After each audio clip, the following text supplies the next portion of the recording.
Hello, this is the TradeSite Forex Market Preview and International Economic Data Roadmap for the week beginning Sunday, the 10th of June, 2018, ending Friday the 15th. This will be triple expiration for June. Got a lot going on this week, including Trump's meeting with Kim Jong-un, and we'll see what happens. Here's a look at the dollar index daily chart. Retreated a bit this last week or so after being on the rise for the last 2 months.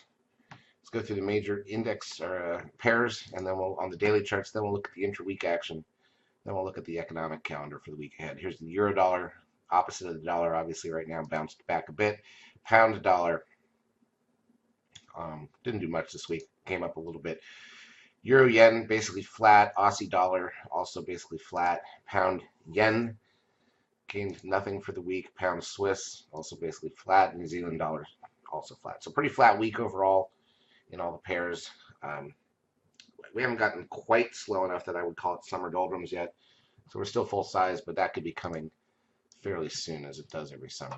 Here's a look at the euro dollar intra-week action. So 180 pips of range, still okay. Most of the action was on Wednesday and Thursday. On the pound dollar, we've got high to low is only about also about 160, 180 pips.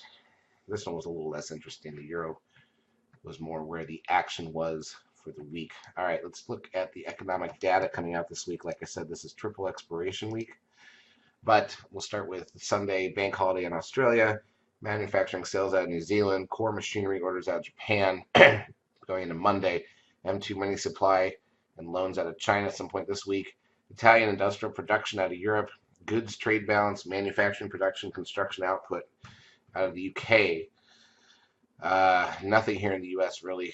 10-year bond auction in the afternoon. Then Japan's got the PPI and the BSI manufacturing index. That's a new one to me. Australia's got their business confidence and home loans. Japan tertiary industry activity number. French final private payrolls. Italian quarterly unemployment rate. UK's got their unemployment rate at 4:30 a.m. on Tuesday.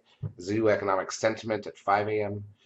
CPI, one of our big three here in the U.S. at 8:30. That's will be half size Monday night going into Tuesday because of it. 30-year bond auction here. Federal budget balance at 2 p.m. here. New Zealand's FPI, Australia's Westpac consumer sentiment number, Swiss PPI, and then the UK's got all their inflationary numbers at once. CPI, PPI, housing price index, RPI. I like how they do that. Europe's employment change and industrial production. And then the U.S. PPI number, crude oil inventories, that's the weekly number. Oh, we got a Fed meeting this week, too. So we'll be half size Tuesday going into Wednesday, 2-day Fed meeting. It's going to slow things down a bit.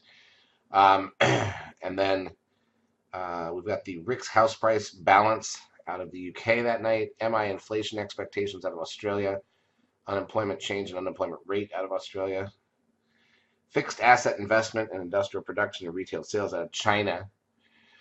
Going into Thursday, revised industrial production out of Japan, German final CPI, French CPI, retail sales out of the UK, main refinancing rate out of Europe, retail sales, the weekly unemployment numbers here in the U.S., along with import-export prices, business inventories in the U.S., natty gas here in the U.S., that's the weekly number.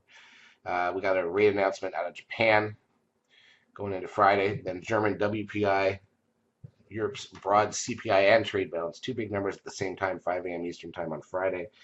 Canada's manufacturing sales and foreign securities purchases, Empire State Manufacturing Index, capacity utilization and industrial production, preliminary University of Michigan sentiment here in the U.S. And again, Friday is triple expiration, means everything's expiring, options, futures, and commodities. So that usually makes Friday somewhat dull, and the Forex stuff does get pegged to that as well. So the CPI is a big number on Tuesday. The Fed meeting tends to slow the market down. The triple expiration on Friday tends to slow the market down. But of course, we've got the big meeting between Trump and North Korea. So we will see what that leads to in the markets. Charts, as usual, brought to you by eSignal. If you've not yet taken the trial of our services, feel free to do so. We will help you out for a couple weeks. Have a great Forex week.